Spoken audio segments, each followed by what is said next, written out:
Bonsoir et bienvenue dans 28 minutes. Depuis son album Le Fil en 2005, la chanteuse Camille, physique et mystique, nous évoque irrésistiblement ces mots d'Arthur Rimbaud. J'ai tendu des cordes de clocher à clocher, des guirlandes de fenêtre à fenêtre, des chaînes d'or d'étoile à étoile et je danse. De passage à Paris pour 3 concerts, salle Playel, puis en tournée dans toute la France, puis en Europe, Camille nous enchante sur Arte. L'actualité, c'est l'horreur non-stop en Afghanistan, une vague d'attentats, 4 en 8 jours, le dernier ce matin, perpétré au cœur des symboles du pouvoir afghan et des institutions étrangères. Le message est clair, 17 ans après avoir été chassés par la coalition occidentale, les talibans veulent reprendre le pouvoir. Est-ce inéluctable? Nous en débattrons et puis enfin vous retrouverez les chérubins Maudu et Saltiel qui interviendront à propos de la mort ce week-end du fondateur d'IKEA et à propos d'une initiative allemande étrange contre l'hyperactivité des mômes qui revisite le principe du marchand de sable de façon un peu lourdaude, n'est-ce pas Nadia Dam? Oui, je vois ce que c'est. Oui, vous voyez ce que c'est. Bonsoir Nadia Dam. Elisabeth. Bonsoir Claude Askolovitch. Bonsoir. Bonsoir. Ça va? Oui. Bonsoir Camille. Bonsoir. Camille, Elisabeth. Camille. S'il vous plaît Camille. Mais pas pieds nus. Pieds nus. Oui, c'est une alternative hivernale. L'alternative hivernale des tatanes merveilleusement poétiques d'ouvriers japonais qui découpent formidablement l'orteil. Camille, on est heureuse de vous avoir avec nous à la veille de ces concerts salle Playel et puis surtout pour célébrer ceci. Comment on appelle ça? Un album concept? Encore un? C'est comme un retour aux sources du disque qui est sorti au mois de juin. Oui. C'est juste un tambour-voix, en fait. Et ben voilà, un tambour-voix et tout sur Camille et sur ce que l'on voit et que l'on dit de vous sur Internet. Tout de suite, votre empreinte digitale réalisée par Marc-Antoine de Porrette. Regardez.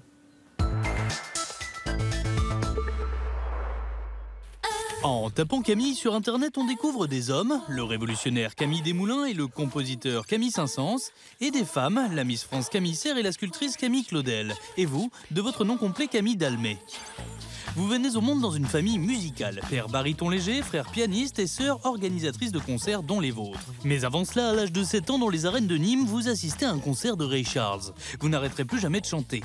Après une hippocagne à Henri IV, on peut vous voir aux côtés de Jean-Louis Murat. J'ai soulevé la mantille, aspergé de citron.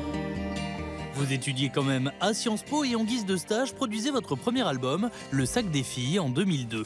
Suivront Le Fil avec le célèbre morceau Ta douleur, et le dernier, oui, minimaliste, tambour et voix comme un chant d'Amérindien autour du feu. 5 albums qui vous rapportent le prix Constantin et 4 victoires de la musique. Voilà que je suis une fontaine de glace. Pour vous, le chant est une vibration, une danse, un mouvement, une pulsation qui vous permet de traverser l'existence de manière totalement décomplexée. D'autres anciens présidents de la République en a d'ailleurs fait les frais lors d'une fête de la musique. Solstice, à vous de chanter. Solstice, solstice, solstice. Pétillante et turbulente, comme votre voix polyphonique, vous vous démultipliez dans de nombreuses collaborations. Au théâtre, on vous découvre dans La Dame de la Mer et au cinéma avec Les Morsures de l'Aube. Plus récemment, fille de Catherine Deneuve, pour Elle s'en va, vous prêtez aussi votre voix à Colette dans Ratatouille. On retrouve aussi vos musiques dans de nombreux films. Je pense que j'ai trouvé un bon truc pour m'exprimer. Camille, l'ancienne étudiante de Sciences Po que vous êtes, affirme que le chant et la danse sont politiques, mais de quelle manière ? Le chant et la danse sont politiques, mais de quelle manière? Vous êtes bien quand même la seule personne à avoir fait chanter François Hollande. Parce que ça révèle l'âme des gens et leur part enfantine aussi. Y compris les gens qui chantent faux, j'imagine qu'ils chantent Bien faux. sûr, bien Oui. sûr. Vous êtes attendrie par les gens qui chantent faux. Je suis très attendrie. Je suis attendrie par toute personne qui chante, qui accepte, qui ose ou qui fait ce geste-là, qui se met en vibration, en fait. Marc-Antoine de Porrette vous demandait qu'est-ce qui est politique dans la danse ou l'acte de chanter chez vous? J'imagine que c'est pas juste parce que certaines de vos chansons s'intitulent Nuit debout ou autre. Quelle est la part de votre engagement politique, chez vous? En tout cas, c'est au-delà des mots et du discours. Je pense qu'à partir du moment où on laisse sa voix chanter et son corps parler, on est dans le politique parce que on est dans une expression très personnelle et puis très, très libératrice. Donc on est heureux en fait. Le bonheur, c'est politique. Parce que ça si devrait tout le monde être contagieux. heureux, bah oui, c'est contagieux. Et si tout le monde est heureux et cultive le bonheur, on est beaucoup moins manipulable et on est beaucoup moins violent. Votre père était pacifiste, votre père était aussi un indigné, votre père était musicien, votre père avait publié un cri qui s'intitule « Lettre à la République ». Votre père a été une sorte de source d'éveil politique pour vous ? Oui, il était beaucoup plus politisé que moi. Il était dans un parti politique, il collait les affiches. Et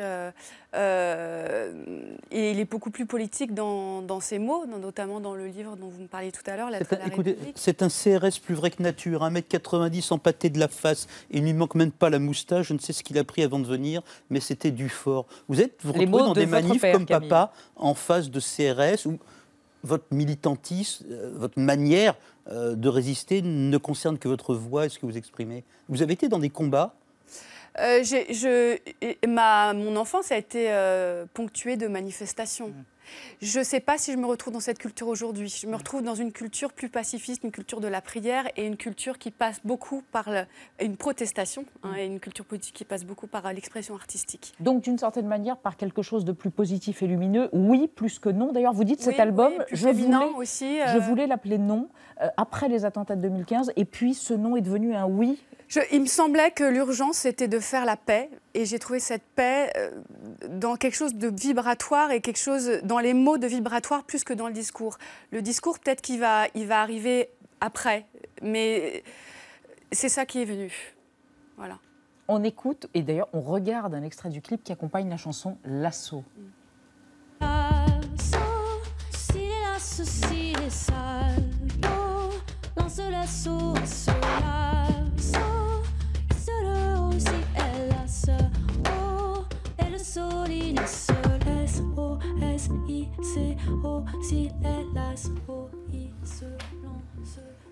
Il y a une chanson qui s'appelle Seeds, qui évoque le brevetage des graines contre lequel... Du vivant, oui. Ou du vivant graines, contre lequel vous vous insurgez. Voilà.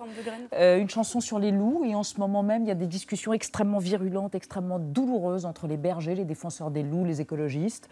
Il y a Nuit debout aussi. Donc, effectivement, vous êtes très attentive au monde dans lequel vous vivez, notamment à l'environnement et à l'écologie, Camille.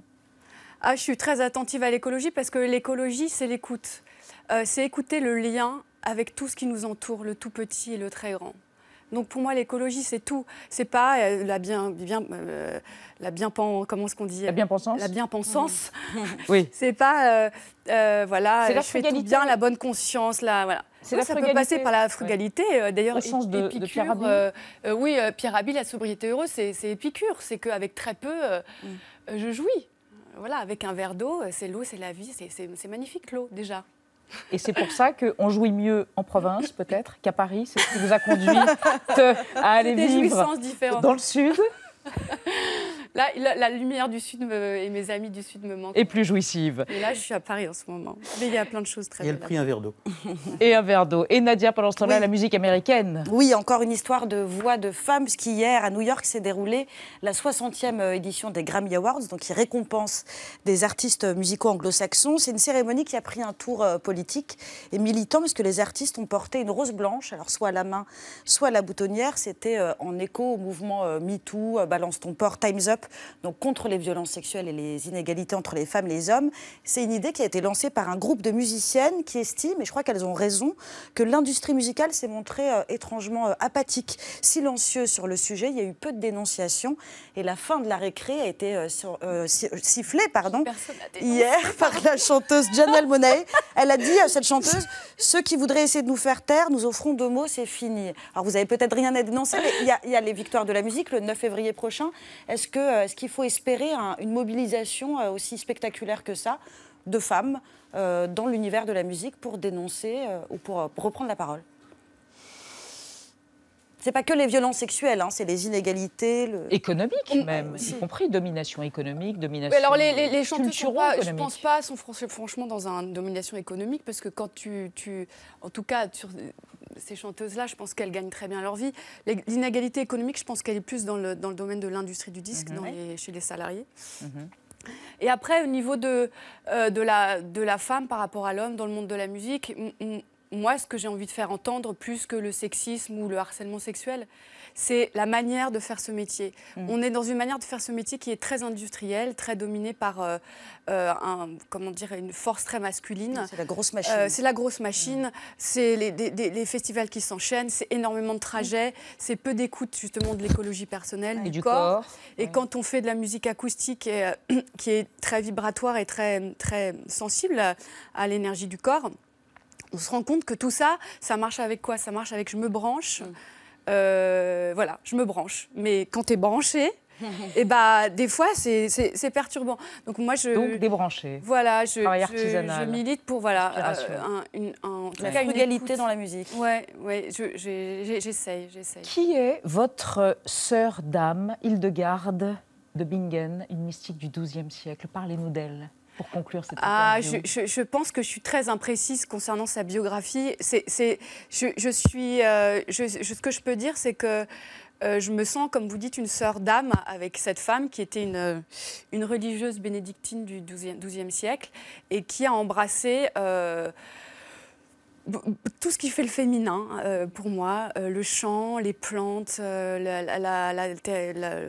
vivant. Le vivant, elle a guéri plein de monde, elle a raconté ses visions, elle raconte pas ses amours, mais elle a créé un ordre, c'est une femme qui me semble formidable. Merci Camille. Alors, demain, après-demain et jeudi, salle Pleyel, le dernier soir, le concert sera retranscrit, non, comment on dit, retransmis sur Arte Concert. Et ensuite, vous partez en tournée. Et vous n'allez pas seulement en France, vous irez en Slovénie, vous irez dans toutes sortes de pays européens. Voilà. Et puis, il y a, oui, avec toutes sortes de trémas étoilés. Oui, ça se prononce comme on veut. C'est vous, un jaillissement de jouissance. Merci, et des allitérations qui n'en finissent pas. Merci Camille. Et on change de registre avec notre débat sur l'Afghanistan, martyrisé depuis 8 jours par 4 attentats suicides et plus largement par la guérilla impitoyable que mènent les talibans contre son gouvernement fantoche avec l'appui en sous-main du Pakistan et la corruption qui gangrène la police. Les talibans sont-ils sur le point de contrôler l'Afghanistan? On en parle après la mise au point de Sandrine Le Calvez. Une simple échelle aura suffi aux terroristes pour pénétrer ce matin dans l'académie militaire de Kaboul. Une dizaine de soldats a été tués par l'explosion de 2 kamikazes. Les ennemis étaient des combattants de l'État islamique. La situation est sous contrôle, opération terminée. Mais sur place, le déploiement des forces spéciales ne rassure pas les habitants. En 10 jours seulement, 4 attentats ont frappé l'Afghanistan. Samedi, ce sont les talibans qui ont revendiqué l'explosion d'une ambulance piégée. Une centaine de morts et quelques 200 blessés dans un quartier commerçant de la capitale. Et quelques jours plus tôt, les mêmes talibans avaient visé un hôtel international. Tous les jours, il y a la peur des attaques ici. Et la vie est devenue très dangereuse pour tout le monde. Ce n'est plus sûr de vivre en Afghanistan. Situé à un carrefour de l'Asie centrale, l'Afghanistan est en proie à plusieurs groupes armés. Isolé et contesté, le président Ashraf Ghani tente de donner le change, mais il apparaît totalement dépassé devant l'avancée des talibans. La paix est un besoin vital et fondamental pour notre peuple. Nous devons y parvenir et nous vengerons le sang de nos compatriotes. Malgré les dizaines de milliards de dollars investis par Washington, malgré le lourd tribut payé par l'armée française, l'Afghanistan ne parvient donc pas à renouer avec la paix. 30 ans après le lancement par Ben Laden du djihad dans les montagnes afghanes, ce pays va-t-il redevenir un sanctuaire pour terroristes? Les talibans peuvent-ils de nouveau prendre le pouvoir? Bonsoir Karim Pakzad, vous êtes afghan, je peux le dire? Bien sûr, évidemment, et vous êtes chercheur à l'IRIS, et vous êtes logiquement, peut-être, spécialiste de l'Afghanistan. Selon vous, Donald Trump veut faire pression sur le Pakistan pour écraser les talibans. Les attentats de cette semaine constituent une réponse à sa stratégie guerrière. À côté de vous, Adam Bachko, bonsoir. Vous êtes chercheur à l'EHESS, vous êtes spécialiste des talibans, entre autres, et selon vous, Daesh, donc l'organisation État islamique, est en train de s'implanter en Afghanistan. Cela présente un risque de surenchère par rapport à eux des talibans. On aboutirait alors à une véritable guerre civile. Et enfin, Sophie Malibaud, bonsoir. Vous êtes chef adjointe du service international de RFI. Vous considérez qu'une grosse partie du problème vient de la corruption du pouvoir afghan, un pouvoir corrompu par le narcotrafic qui n'a jamais cessé de se développer en Afghanistan. Et on démarre avec une question d'un de nos spectateurs et internautes, Nadia. Oui, que je vous lis tout de suite. Maintenant que la bataille contre l'État islamique est quasi gagnée en Irak et en Syrie, les Occidentaux vont-ils redéployer leurs forces en Afghanistan? Adam Batchko, vous n'avez pas de boule de cristal, mais est-ce qu'il y a la moindre chance pour que la France, en l'occurrence, retourne dans ce pays où sont tombés 89 soldats français? Aucune. La seule question qui se pose, c'est si marginalement les Américains vont envoyer quelques milliers d'hommes en plus, quelques milliers d'hommes en moins. Mais je veux dire, la question ne se pose pas d'un réinvestissement massif de cette ampleur, sauf quelque chose de l'ampleur du 11 septembre, un événement un peu imprédictible. De toute façon, la priorité pour les Européens, c'est la Syrie et l'Irak, c'est pas l'Afghanistan. Donc il n'en est pas question du tout aujourd'hui. Il n'en est pas question. Alors Claude, pour comprendre si les talibans sont au centre du jeu et de façon irrémédiable, un chiffre? Oui, notre chiffre du jour, 41, comme 41% du territoire afghan sont des sources américaines, dans lesquelles les talibans agissent, travaillent, font la guerre. 20% du territoire qu'ils contrôlent directement, 20-21%, où ils sont à la lutte avec ce qui reste de l'armée afghane. Question pour vous, Karim Pakzad, 41% du territoire dans lequel les talibans progressent, gouvernent presque déjà. Est-ce que ça signifie que les soldats occidentaux, français ou américains, sont morts pour rien? L'Occident est allé pour rien en Afghanistan, renverser le régime taliban en 2001? Malheureusement, la réponse est oui. Je pense que cette guerre était une erreur dès le début. Même avant que George Bush décide d'envoyer ses troupes en Afghanistan, les spécialistes, ceux qui connaissaient l'Afghanistan, ils savaient que cette guerre sera un échec pour l'Occident, l'ensemble de l'Occident, parce que les Américains représentent en Afghanistan l'ensemble des Occidents. C'est-à-dire qu'il était inéluctable que même si le pouvoir taliban était déraciné, cela reviendrait. Écoutez, l'Afghanistan, c'est un pays assez particulier. Chaque pays a ses particularités, ses spécificités également. Mais l'Afghanistan, c'est un pays d'abord multiethnique. Multiethnique, oui. D'abord, il est multiethnique. Chaque ethnie est très farouchement attachée à son autonomie, à son indépendance. Mais en même temps, même si les Afghans ne représentent pas une nation telle que des nations occidentales ou ailleurs, en même temps, ces Afghans-là, ils sont très attachés à leur territoire. La notion de patrie est quelque chose de très important chez les Afghans. Et donc, et puis, la situation géographique, un pays qui est composé de 3/4, même davantage, des montagnes, des hautes montagnes, des vallées, etc. Donc, cette guerre ne pouvait pas, une armée classique, n'a jamais gagné, et les Américains non plus, comme les Britanniques ou comme les Soviétiques, ils ne pouvaient pas gagner cette guerre. Sophie Malibaud, vous vouliez apporter un bémol, j'ai l'impression. J'ai du mal à entendre ça, qu'ils n'y sont allés pour absolument rien, et surtout qu'on le savait d'avance. J'ai un petit peu de mal avec cette version, cette façon de présenter les choses. Cette analyse a posteriori. Je pense qu'à posteriori, effectivement, là, ça devient patent. Pour l'instant, je partage le constat qu'effectivement, on est en plein chaos, là. Mais honnêtement, d'abord, il y a eu quand même des populations... Ce qui est arrivé samedi montre que les talibans frappent où ils veulent, quand ils veulent. C'était les slogans de l'OAS pendant la guerre d'Algérie. Oui, non, mais ce qui s'est passé quand même pendant quelques années, il y a quand même eu une ébauche pour la société civile. Pour les civils, il y a quand même eu un moment d'apaisement. Il y a eu quand même les premières années où les gens, enfin quand même, le règne des talibans était à ce point monstrueux que les femmes ne sortaient pas du tout de chez elles. Bon, tout d'un coup, on a quand même pu se balader dans Kaboul assez tranquillement en 2004, en 2005, en 2006 encore, et encore pendant quelques années. Et donc, des enfants sont allés à l'école. Bon, après, après, ça ne dure pas, ça n'a pas duré. Et il y a eu un moment, à mon avis, vraiment critique, c'est quand la guerre en Irak a commencé et que toutes les ressources américaines, que toute la l'expertise a été détournée vers l'Irak, et que finalement, et en plus que ne se sont pas concrétiser toutes les promesses d'aide non militaire. Parce que le problème, et ça, si tout le monde est d'accord aujourd'hui pour dire qu'il n'y a pas de solution militaire. Mais toutes les promesses d'aide, il y a eu 110 milliards de dollars déversés sur l'Afghanistan, Adam Batchko. Plus que ça. Plus que ça. Par an. Ah bon? Oui, par an. 110 milliards de dollars. On est en trillions. Trois plans Marshall. Quelque part entre 1 et 2 trillions. Oui, oui. Non, et malgré les sommes sont bien plus gigantesques. Mais quelque part, la plupart de cet argent n'a jamais atteint la société afghane. Il est passé de deux manières en dehors de l'Afghanistan. Soit d'abord parce qu'il était du matériel pour faire la guerre, en très très grande partie. 80% du budget américain, c'est le coût de la guerre américaine. Et la partie qui arrive directement dans le pays, eh bien là, c'est une partie qui part en corruption, mais dans des pourcentages absolument gigantesques. 80, 90, on n'a jamais pu avoir d'estimation exacte. Des dizaines de milliards de fuites de capitaux.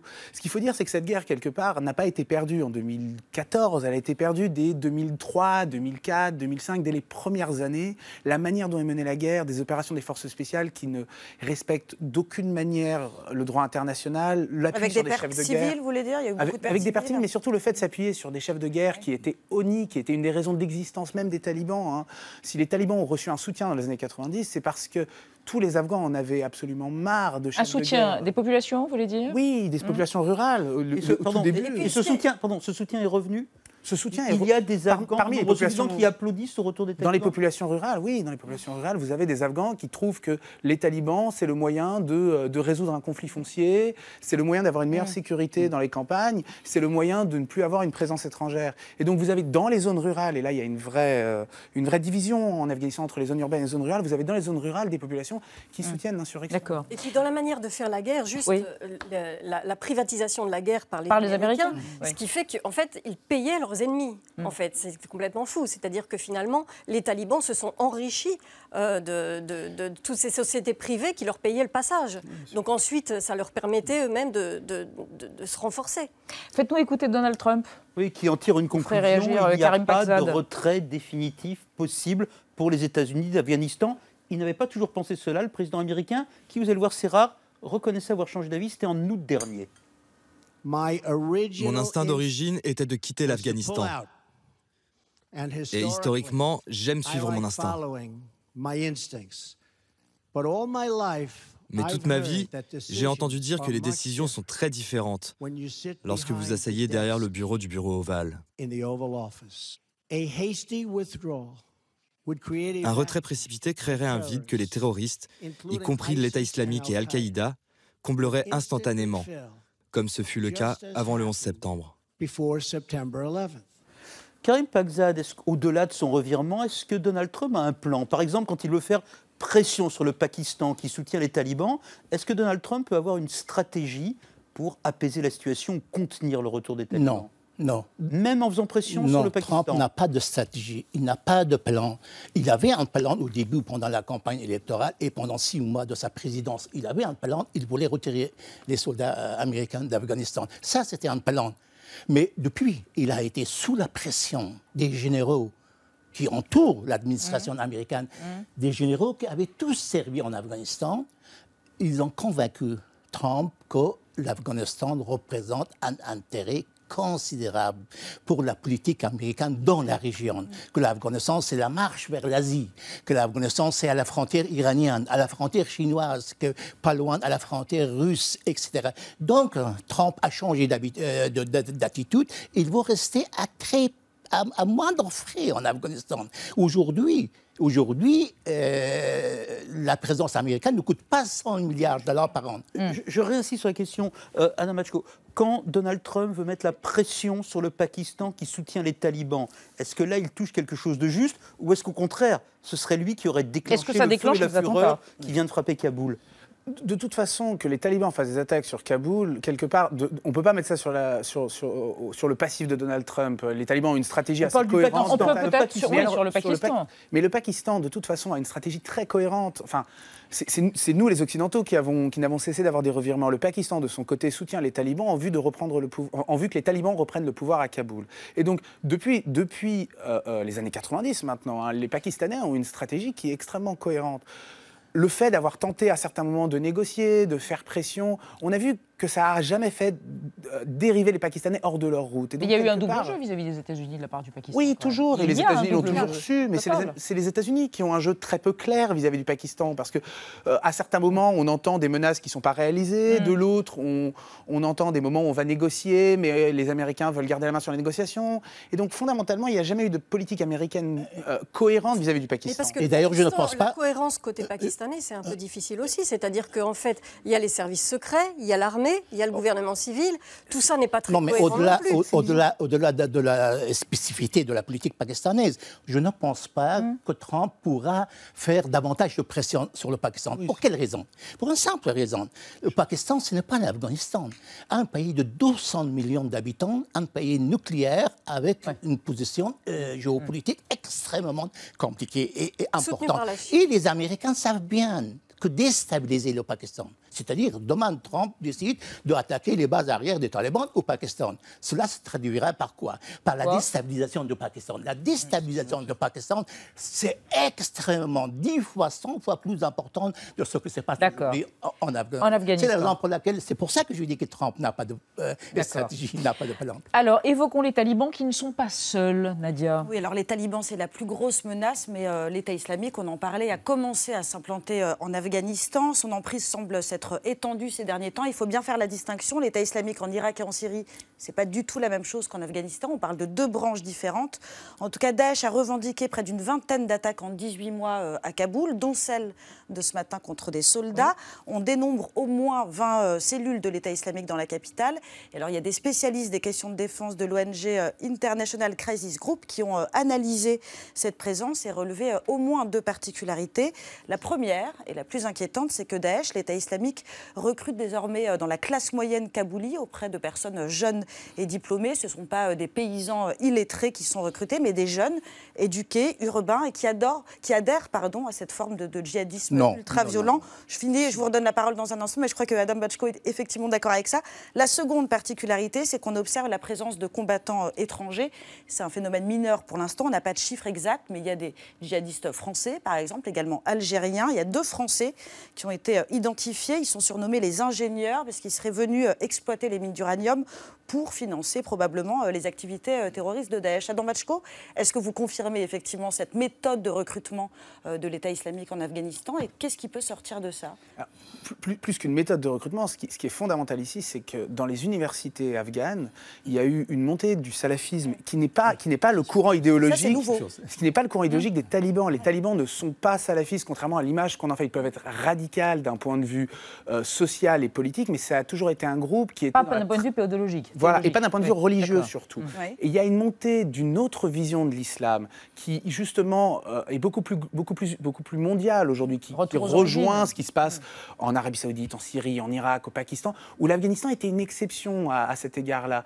Et donc il y a quelque chose de très important. Les talibans n'avaient pas de visée mondiale, même si ils sont en lien avec Ben Laden, ils ont quand même accepté leur faute. de se lier à Al-Qaïda à un moment donné. Mais les talibans n'ont jamais construit un agenda cohérent vis-à-vis du reste du monde. Et si quelque part on doit comprendre ce qui s'est passé avec les talibans, on doit comprendre que c'est un mouvement qui a une incapacité de comprendre ce qui se passe. Lorsqu'on parle des talibans, on pense à une organisation ou un parti unique avec une idéologie, un plan, une stratégie. Non.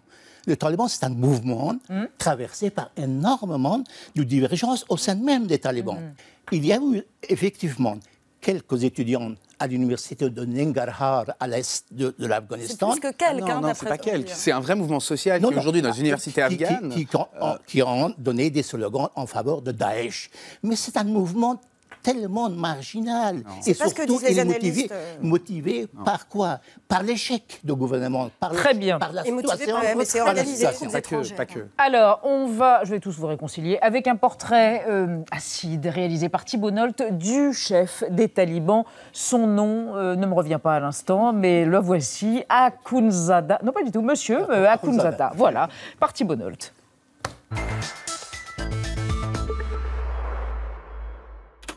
Ils sont au centre de l'histoire et méritent forcément quelques déboires. Tandis que les talibans participent à des pourparlers de paix officieux, leur chef ordonne un déchaînement de violence. Alors, faut-il pacifier Haibatullah Akhundzada? Depuis près de 2 ans, Haibatullah Akhundzada est l'éminence suprême des talibans. Versé dans les versets plus que dans le combat, le bigot de Kandahar se montrait préoccupé au départ par le retour de ses ouailles vers le puritanisme après une période de corruption. Là. Les jeunes, c'est toujours action, action, action. Voilà. Théorie. Haïbatoula était presque un enfant de cœur. Fils d'imam, il avait été séminariste et puis fait partie de la police du vice et de la vertu, était instructeur dans une madrasa pour apprentis djihadistes et enfin, super conseiller religieux du Taliban Zéro, le défunt Mollah Omar. Mollah Omar, donc voici mon CV. Et alors je me demandais si vous offrez la mutuelle, pour l'optique notamment. Garçon discret, calme, poli et humble selon ses voisins, l'idéologue au vaste réseau religieux devait recréer du lien intertaliban après la lamentable parenthèse de 9 mois du Mollah Mansour, cet ex-comptable du mouvement, trafiquant, sanguinaire, finalement aplati par un drone. Eh, dis donc, Mollah Mansour, tu te prends pour Mollah Montana ou quoi? Moi? Mais j'ai rien fait. Rien fait, hein? Haïbatoula n'avait aucune expérience militaire, seul Dieu comptait. Il y a un an, il s'égarait même à exhorter chaque Afghan à planter des arbres pour protéger la planète.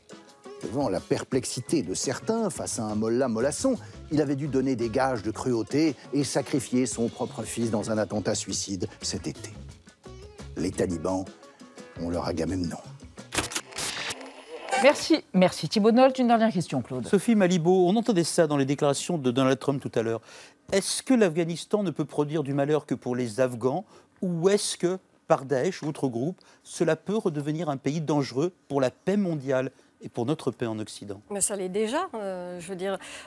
Effectivement, pour l'instant, les attaques se déroulent sur le sol, les attentats se déroulent sur le sol afghan et les bases arrières sont plutôt vers le Pakistan, à l'extérieur. On n'est pas au même niveau qu'à la fin des années 90, ça n'est pas encore un sanctuaire, à mon sens. Comme à l'époque d'Al-Qaïda. Voilà. Mais on n'en est pas loin. Et puis, il y a ces cellules dormantes et puis cette concurrence, cette surenchère qui se déroule entre l'État islamique et les talibans. Et est-ce que pour contrôler la poudrière afghane, il ne faudrait pas à un moment donné que l'Occident négocie avec les talibans qui sont horribles pour les femmes, qui sont intégristes, mais qui au moins ne sont pas l'État islamique? Oui, mais ça ne peut pas être que les Occidentaux ou les grandes puissances. Il faut surtout que ce soit régional. Les Pakistanais, les Iraniens aussi. Et c'est ça qui va être compliqué, parce que est-ce que les États-Unis vont laisser les Iraniens Karim Pakzad et Adam Botchko, très rapidement. C'est la seule solution. La négociation. Il faudrait négocier avec les talibans dans le cadre régional. Il faudrait impliquer l'ensemble des pays de la région, l'Iran, la Russie, la Chine et le Pakistan dans la recherche d'une solution. Il ne faut pas que ce soit la Russie et les États-Unis. Pardon, parce que si on négocie avec ces gens-là, est-ce qu'instantanément, ils retransformeront les femmes afghanes en esclaves, ce qu'elles étaient avant 2001? Non. La question ne peut pas ça. Déjà, ils ont changé. Enfin, déjà, eux ont changé énormément. Le mouvement, la génération talibane aujourd'hui est très différente de celle qui existait avant. Mais plus généralement, tout à fait. Mais il n'empêche. Et par ailleurs, il ne me semble pas qu'il y ait de voie, malheureusement, en dehors d'une solution où les talibans font partie. Ce sera soit une solution militaire avec les talibans, soit une solution diplomatique avec les talibans. Mais malheureusement, avec eux, le rapport de force sur le terrain est central. On peut quand même penser qu'une fois qu'ils auront bien mis le pied dans la porte, ils ne vont pas être très favorables au compromis, parce qu'ils sont en position de force. Mais qu'est-ce qu'on fait? On continue cette guerre qui est perdue d'avance? Merci à vous trois. Dans un instant, la mort de l'homme qui voulait meubler la classe moyenne mondiale avec des meubles moyens et les vestes de combat allemandes contre l'hyperactivité enfantine grâce à messieurs Mauduit et Saltiel. Mais d'abord, respirez, comme dirait Camille. Désintox, ce soir le point sur le nombre d'emplois non pourvus en France, chiffre instrumentalisé aussi bien par ceux qui accusent les chômeurs d'être des feignasses que par le camp adverse. Combien y a-t-il d'offres d'emploi non pourvues en France? C'est la statistique sur laquelle tout le monde se dispute. Sous-estimée, elle montrerait qu'il n'y a plus aucun emploi disponible. Surestimée, elle accréditerait l'idée reçue selon laquelle un certain nombre de chômeurs le sont volontairement. Le député insoumis Adrien Quatennens a plutôt tendance à sous-estimer ce chiffre.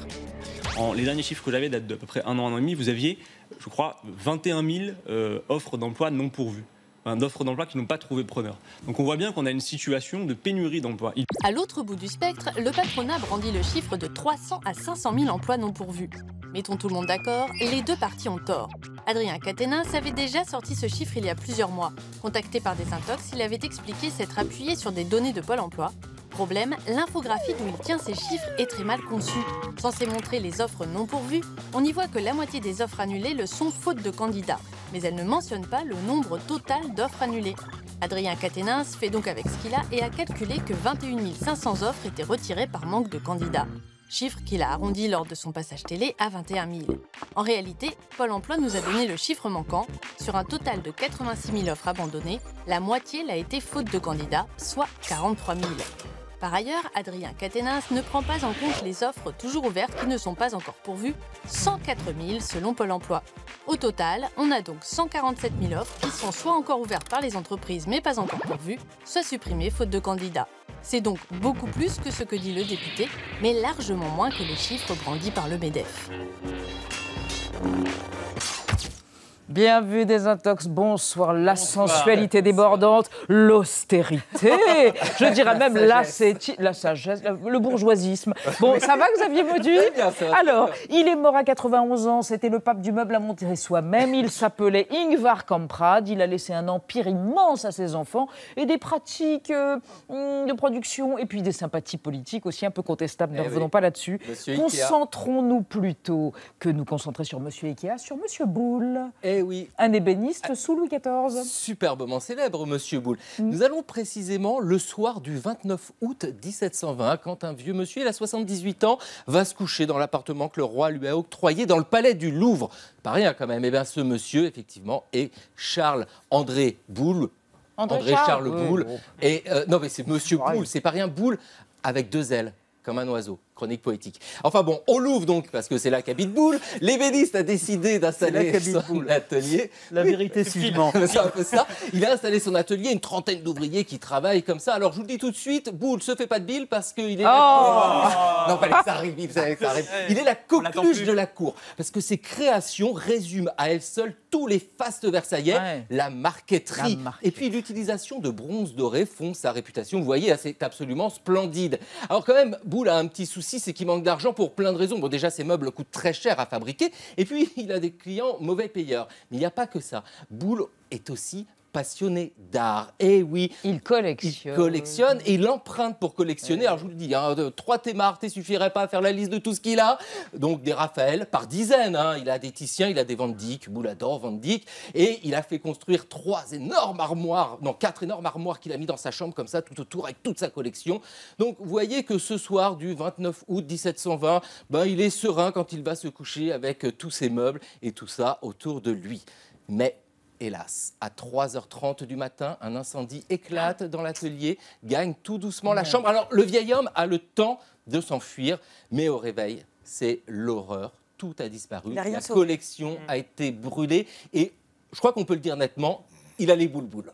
Oh alors, c'est une véritable horreur. Alors, vous me décevez, Mauduit, vous me décevez. En général, le niveau est un peu plus... 12 ans plus tard... Le vieil homme est lamé.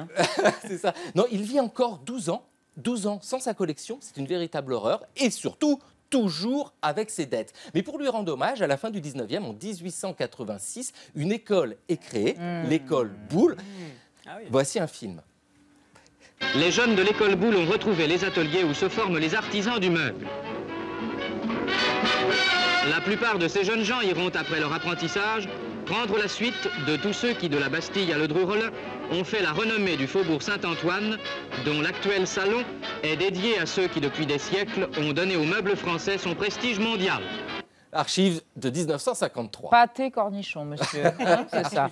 Fourni par la maison Pâté. Alors, on parlait de rentrée des classes. On parle de classes en Allemagne, d'enfants hyperactifs et d'une invention, d'une initiative aberrante. Oui, d'un vêtement de la discorde en Allemagne. Regardez plutôt cette veste lestée de sable dont le design reprend, on a l'impression que c'est un gilet pare-balles. Bah oui. Voilà, elle peut peser jusqu'à 6 kilos et elle a pour objectif de calmer les enfants hyperactifs. 6 kilos sur des mômes de 15 kilos. Entre 1,2 et 6 kilos, donc pour lutter contre l'hyperactivité ou des enfants atteints du trouble du déficit de l'attention. Il y a quand même 200 écoles en Allemagne, ce qui n'est pas rien, qui préconisent l'usage de ces vestes pour favoriser bien sûr la concentration et l'écoute en classe, alors que l'association des pédiatres allemands s'est prononcée contre, les médecins craignent évidemment que ces enfants ainsi lestés doivent subir en plus le poids du regard des autres. Mais dans l'école pionnière d'Hambourg, on défend bec et ongle ce dispositif. On nous dit que les enfants adorent, regardez, il y a une photo,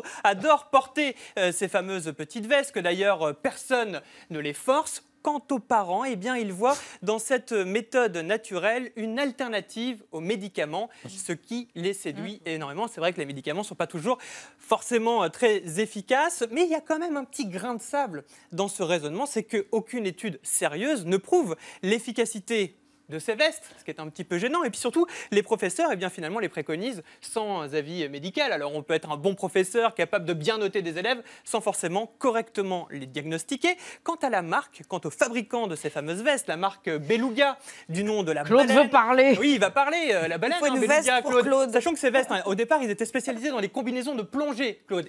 Eux aussi, ils ont camisole fait de sable. Communiqué en disant que, bien sûr, tout usage de leurs produits ne peut se faire sans un avis thérapeutique, histoire de ne pas couler avec la polémique. Non, vous parlerez demain. Merci mes amis, merci de votre fidélité à suivre sur l'antenne. On est pressé, c'est tout de suite. L'antenne d'Arte Chérie, Catherine Deneuve, Yves Montand, Gégé Depardieu dans Le choix des armes, d'Alain Corneau, Polar Cachemire, Giscardien et Terriblement Rotor, tourné en 80. À demain 20h05, on se quitte avec Camille, bien sûr, notre première invitée, Sous le sable. Tchuss. Ah bah voilà. Alors sous le sable mouvant, sous le sable enseveli, sous le sable enseveli, là on s'envole, sous le sable enseveli, sable enseveli, là.